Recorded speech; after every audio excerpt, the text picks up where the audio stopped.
दोस्तों, आज की वीडियो में हम जानेंगे कुत्ते को एक टुकड़ा रोटी खिलाने से क्या फायदा होता है। आप लोगों में से शायद बहुत सारे लोग होंगे जो इस बात को नहीं जानते होंगे और बहुत सारे लोग हैं जो इस बात को जानते हैं। तो आज की वीडियो में आप सभी लोग जानेंगे कि कुत्ते को एक टुकड़ा रोटी खिलाने से क्या फायदा होता है। एक बार की बात है, भगवान श्री कृष्ण स्वर्ण से बनी हुई सिंहासन पर विराजमान थे। तभी द्रौपदी उनके दरबार में पहुंच जाती है और कहती है कि हे प्रभु, आप संसार के हर कीमती बातों को जानते हो। आप ही मनुष्यों के दुख हरता हो तथा आप ही संसार के कल्याणकारी हो। तो हे प्रभु, मैं आपसे एक प्रश्न जानना चाहती हूँ। तभी भगवान श्री कृष्ण कहते हैं कि हे देवी द्रौपदी, आपके मन में जो भी प्रश्न है आप निसंकोच होकर पूछ लीजिए। हम आपके प्रश्नों के उत्तर अवश्य ही देंगे। तभी द्रौपदी कहती है कि हे प्रभु, मैं ये जानना चाहती हूँ कि कुत्ते को एक टुकड़ा रोटी खिलाने से मनुष्य को कौन सा फल मिलता है। तब भगवान श्री कृष्ण कहते हैं कि हे देवी द्रौपदी, कुत्ते के बारे में तो आपको भली भांति ज्ञात है। आप ही ने कुत्ते को श्राप दिया था। दोस्तों, आगे द्रौपदी कहती है कि हे प्रभु, हाँ, मैंने कुत्ते को श्राप अवश्य दिया था, परंतु हे प्रभु, आप बताने का कृपया करिए। दोस्तों, आगे भगवान श्री कृष्ण कहते हैं कि हे देवी द्रौपदी, कुत्ते को एक टुकड़ा रोटी खिलाने से मनुष्य को 8 फायदे होते हैं तथा जो भी मनुष्य इन फायदों के बारे में जान जाता है उसका जीवन धन्य हो जाता है और उसके जीवन में कभी दुखों का पहाड़ नहीं टूटता। जो भी मनुष्य पृथ्वी लोक पर कुत्ते को एक टुकड़ा रोटी खिलाते हैं उसे यह 8 फायदे अवश्य ही होते हैं और वे जीवन भर दुखी नहीं रहता। उसे मृत्यु के बाद मोक्ष की प्राप्ति शीघ्र ही होती है। तो दोस्तों, वे कौन सी 8 बातें हैं, आइए जानते हैं इस वीडियो के माध्यम से।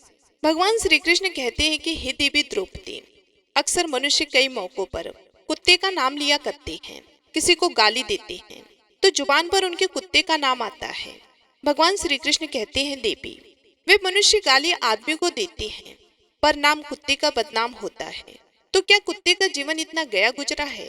दोस्तों, आप सभी लोगों से निवेदन है, जो लोग भी हमारे चैनल पर विजिट किए हुए हैं वो कृपया करके हमारे साथ वीडियो में अंत तक बने रहें, क्योंकि कहते हैं कि आधा अधूरा ज्ञान हमेशा खतरनाक होता है।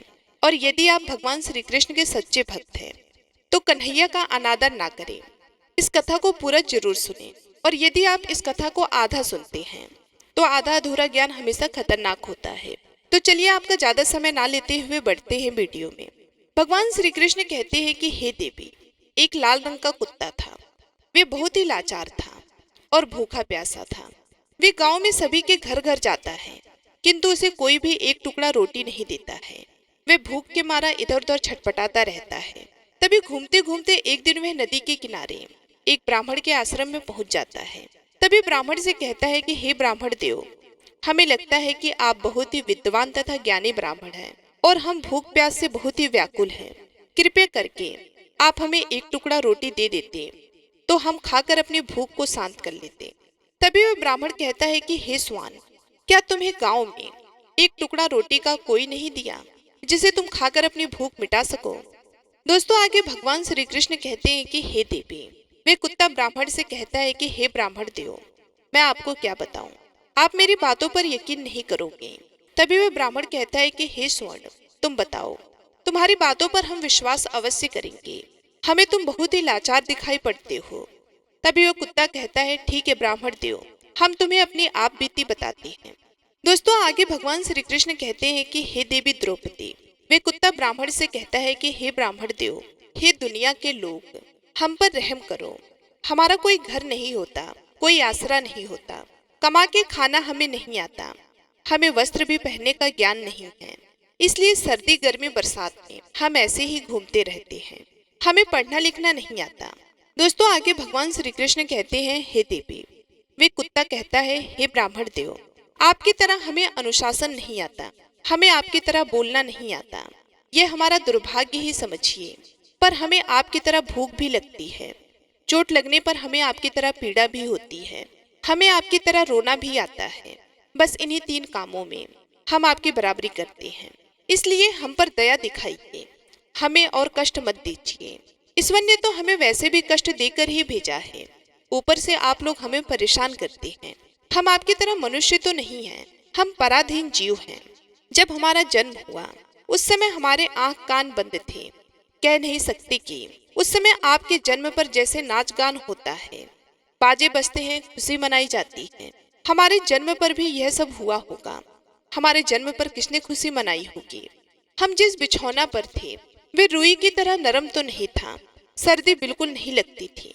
मैं मन में सोच रहा था कि किसी बड़े घर में पैदा हुआ, किसने खुशी मनाई होगी। हम जिस बिछौना पर थे वे रुई की भान नरम तो था, सर्दी बिल्कुल नहीं लगती थी। मैं मन में सोच रहा था कि किसी बड़े घराने में पैदा हुआ हूँ। लेकिन जब हमारी आंख खुली तो मैंने देखा कि हमारी माँ, जिसे आप लोग कुतिया बोलते हो, वह अपने 4 बच्चों को छाती से चिपका कर एक भार की राख में पड़ी थी। हम 4 भाई थे, बाकी 3 भाई तो सफेद और भूरे रंग के थे। मैं अकेला लाल रंग का था। सबसे छोटा मैं ही था, इसलिए कमजोर भी था। मेरी माँ हम लोगों के पास जब तब आती थी, क्योंकि उसे भी अपने भोजन की व्यवस्था करनी पड़ती थी। यदि वे ना खाती तो हमें दूध कहाँ से पिलाती। उस एक माँ पर हम 4 निर्भर थे। वे बेचारी अपने भोजन के लिए इधर उधर दौड़ती रहती थी। कभी भोजन मिल भी जाता था, कभी नहीं मिलता था, लेकिन वह हमेशा हम 4 का बड़ा ख्याल रखती थी। आखिर माँ जो थी वे रात भर जागकर गांव की रखवाली करती थी। मजाल नहीं था कि कोई अनजान आदमी बुरी नीयत से गांव की ओर भी झांक जाए। दूसरे गांव के कुत्ते भी हमारी माँ के डर से गांव में नहीं आते थे। गांव के किसी किसान के खेत में कोई खड़ी फसल खाने के लिए आते तो हमारी माँ उसे दौड़ाकर भगा देती। गांव वालों के लिए इतना सब कुछ करने के बाद भी कोई कोई हमारी माँ को भोजन नहीं देता था। उसके लिए उसे मजबूर होकर छीना झपटी करनी पड़ती थी। कई बार तो लोग उसे लाठी डंडों से पीटकर भगा देते थे। बेचारी दिन भर भूखी रहकर पेट की आग से जलती रहती थी। मित्रों, आगे भगवान श्री कृष्ण कहते हैं कि हे देवी द्रौपदी। वह कुत्ता कहता है कि हे ब्राह्मण देव, आखिर भूख तो हमें आपकी ही तरह लगती है। ऊपर से उसे अपने 4 बच्चों की चिंता भी लगी रहती थी। आखिर माँ जो थी, जब भूख उसे चैन से बैठने नहीं देता और गांव वालों को भी उसे देखकर हृदय नहीं पसीजता, तो बेबस होकर उसे लोगों के घरों में चोरी से घुसना पड़ता था। और खाने की कोई चीज मिल जाती तो उसे खाकर अपने पेट की आग बुझा लेती। कई बार तो लोग उसे खाने की वस्तु ले जाते देखते तो लाठी डंडे लेकर उसके पीछे पड़ जाते। कुछ निर्दयी तो कई बार उसे घर के अंदर बंद करके पीटते थे। हमारी माँ का बुरा हाल कर देते थे। दोस्तों, फिर वे कुत्ता ब्राह्मण से कहता है कि हे ब्राह्मण देव, हमारी माँ ने क्या बिगाड़ा था? उसने सिर्फ अपने पेट के लिए भोजन ही तो चुराया था। चोरी करने का हमें कोई शौक नहीं है, पर पापी पेट हमें यह सब करने के लिए मजबूर कर देता है। एक दिन की बात है, बड़ी ठंडी बरसात हुई, ओले पड़ रहे थे, ठंडी हवा चल रही थी।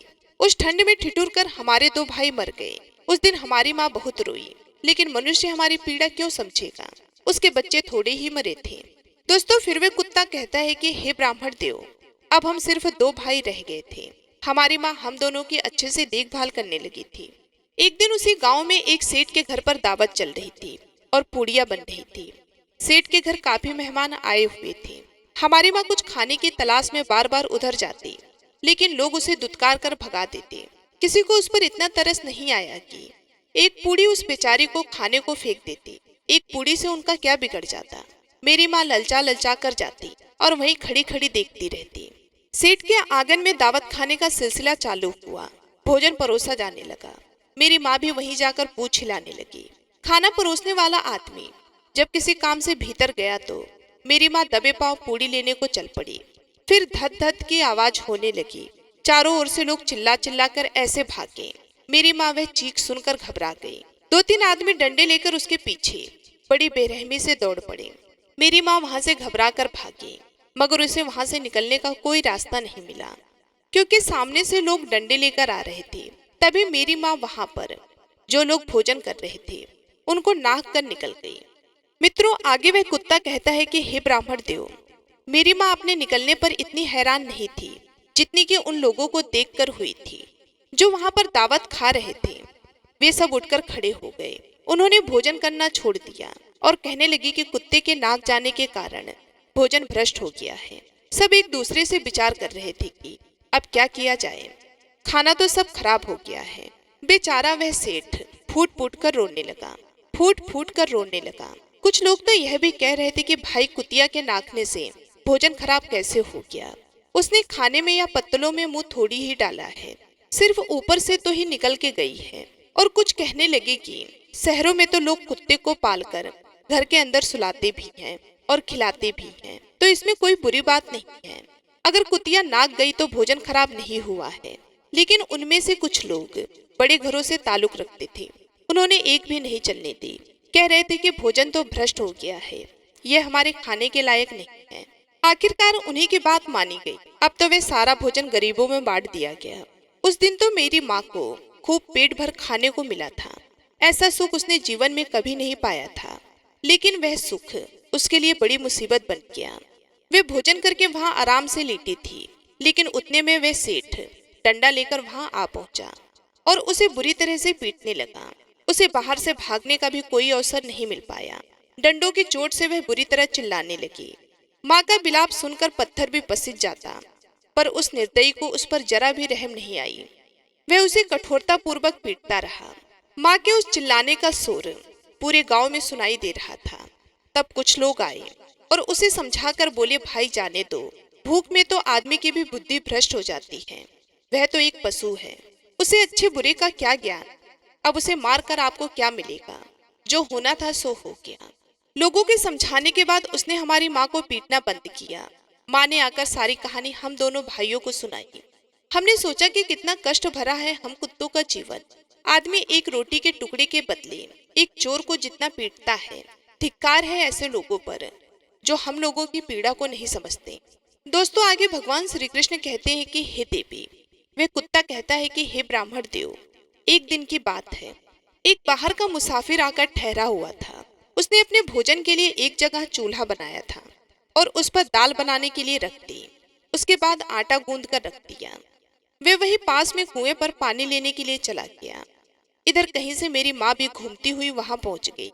उसने गुथे हुए आटे को रखा देखा तो उसने सोचा कि शायद इस आटे का कोई मालिक नहीं है। यही सोचकर वह उस आटे को खाने लगी। उधर राहगीर ने कुएं के पास से देखा कि उसका आटा एक कुतिया ने आकर खा लिया है, तो वह बड़ा दुखी हुआ। वह बेचारा माथे पर हाथ धरकर रोने लगा, क्योंकि वह भी 2-3 दिनों से भूखा और थका हुआ था। कुछ लोगों ने उसे कहा, अरे भाई, इसने तुम्हारा भी आटा बिगाड़ दिया। कल तो इसने सेठ की पूरी रसोई ही बिगाड़ कर रख दी। मुसाफिर दुखी होता हुआ बोला, भाई मुझे क्या मालूम था, यह दुष्ट कुतिया मेरे आटे को खाने के लिए घात लगाए बैठी है। मुसाफिर ने ना आओ देखा ना ताओ, लाठी लेकर कुतिया के ऊपर टूट पड़ा। माँ उस आटे को ठीक से खा भी नहीं पाई थी, पर उससे ज्यादा कि उस पर लाठी बरस गई। महीनों तक मेरी माँ लंगड़ाती हुई घूमती रही। तब उस दिन समझ में आया कि आदमी कितना खुदगर्ज है। हम उसका कोई कार्य करते हैं तो भी वह हमें नहीं समझता। दोस्तों, आगे वह कुत्ता कहता है कि हे ब्राह्मण देव, हमारी कमी ये है कि हम उन्हीं मतलबी इंसानों के अधीन रहना चाहते हैं जो हमें कष्ट देता है, जो हमें प्यार से खिलाता है। हम उसके कितने काम आते हैं ये उन्हें नहीं पता। उसके घर की रखवाली तो करते ही हैं, साथ ही साथ और भी बहुत सारे लाभ हैं जिन्हें मनुष्य नहीं जानता। आगे भगवान श्री कृष्ण कहते हैं कि हे देवी द्रौपदी, यदि मनुष्य कुत्ते को रोटी खिलाने के फायदे जान जाए तो वे बहुत से अपने जीवन में होने वाले नुकसान से बच सकता है। आज मैं आपको बताऊंगा कुत्ते को रोटी खिलाने के 8 फायदे। मनुष्य को पता नहीं है कि जब भी घर में रोटी बनाई जाती है तो सबसे पहली रोटी गौ माता की होती है और पिछली रोटी कुत्ते की होती है। भगवान श्री कृष्ण कहते हैं, हे देवी, ऐसा ही हमने विधान बनाया था, लेकिन भगवान के बनाए उस विधान को भूलकर मनुष्य अगली और पिछली रोटी स्वयं ही खा जाता है, जिसका प्रभाव उसके जीवन पर बहुत बुरा पड़ता है। कुत्ता वह प्राणी है जिसको रोटी खिलाने से मनुष्यों के जीवन में पड़ने वाले ग्रहों के दोष भी दूर हो जाते हैं। दोस्तों, फिर भगवान श्री कृष्ण कहते हैं, हे देवी, पहला फायदा है कुत्ते को रोटी खिलाने का कि कुत्ते को रोटी खिलाने से शनि का नकारात्मक प्रभाव कम हो जाता है। शनि ग्रह जब अपनी कुदृष्टि डालता है तो हर मनुष्य बर्बाद हो जाता है। जिस व्यक्ति पर उनकी महादशा का आरंभ हो जाता है तो बने बनाए काम अपने आप बिगड़ने लगते हैं। वह आर्थिक तंगी का शिकार हो जाता है। उस स्थिति में यदि व्यक्ति कुत्ते को रोटी खिलाता है तो उस पर शनि का कुप्रभाव बहुत कम हो जाता है। दूसरा फायदा है कि कुत्ते को रोटी खिलाने से भाग्य अपने पक्ष में हो जाता है। आपके घर के अंदर नकारात्मक शक्ति नष्ट हो जाती है। नंबर 3, कुत्ते को रोटी खिलाने से माता लक्ष्मी प्रसन्न हो जाती है और आपके घर में धन दौलत की कभी भी कमी नहीं रहती।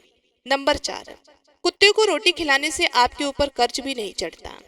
और जो पहले से आप कर्जदार हैं उससे भी मुक्ति मिल जाती है। नंबर 5, कुत्ते को सुबह शाम भोजन देने से आपका व्यापार बहुत अच्छे से चलता है।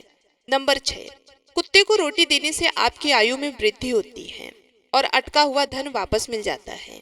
नंबर 7, कुत्ते को रोटी देने से हमेशा आपका स्वास्थ्य अच्छा बना रहता है और मानसिक रूप से आप मजबूत भी रहते हैं। मन ऊर्जावान रहता है, अच्छे विचार आपके मन के अंदर आते हैं। नंबर 8, कुत्ते को रोटी खिलाने से भगवान भी प्रसन्न रहते हैं, क्योंकि भगवान को समस्त जीवों की, समस्त प्राणियों की चिंता रहती है और जो समस्त जीवों पर दया दिखाता है भगवान भी उस मनुष्य से हमेशा प्रसन्न रहते हैं। भगवान की कृपा सदैव उस परिवार पर बनी रहती है। तो दोस्तों, आप लोगों ने अक्सर अपने बड़े बुजुर्गों से सुना होगा, कहते हैं कि जब कुत्ता रोता है तो अपशगुन होता है, कोई संकट आता है, किसी की मृत्यु होती है, इसलिए कुत्ते को कभी रुलाना नहीं चाहिए। तो दोस्तों, इस प्रकार से भगवान श्री कृष्ण ने देवी द्रौपदी को बताया है कि कुत्ते को रोटी खिलाने के फायदे। तो दोस्तों, अगर यह कथा आप लोगों ने पूरी सुनी है तो आप लोगों को भी पता चल गया होगा कि कुत्ते को रोटी खिलाने से वो 8 फायदे कौन कौन से होते हैं। उम्मीद करती हूँ कि आप लोगों को ये कथा पसंद आई होगी। वीडियो यदि अच्छी लगी तो वीडियो को लाइक करके चैनल को सब्सक्राइब कर लें और बेल आइकन को भी ऑल पर प्रेस कर लीजिए, जिससे हमारी आने वाली वीडियो का नोटिफिकेशन आपको समय समय पर मिलता रहे। साथ ही साथ यदि चैनल पर नए हैं तो वीडियो को लाइक करके चैनल को सब्सक्राइब भी कर लें और कमेंट बॉक्स में जय श्री कृष्ण जरूर लिखें। मिलती हूँ मैं आप सभी लोगों से अगले वीडियो में। तब तक के लिए धन्यवाद।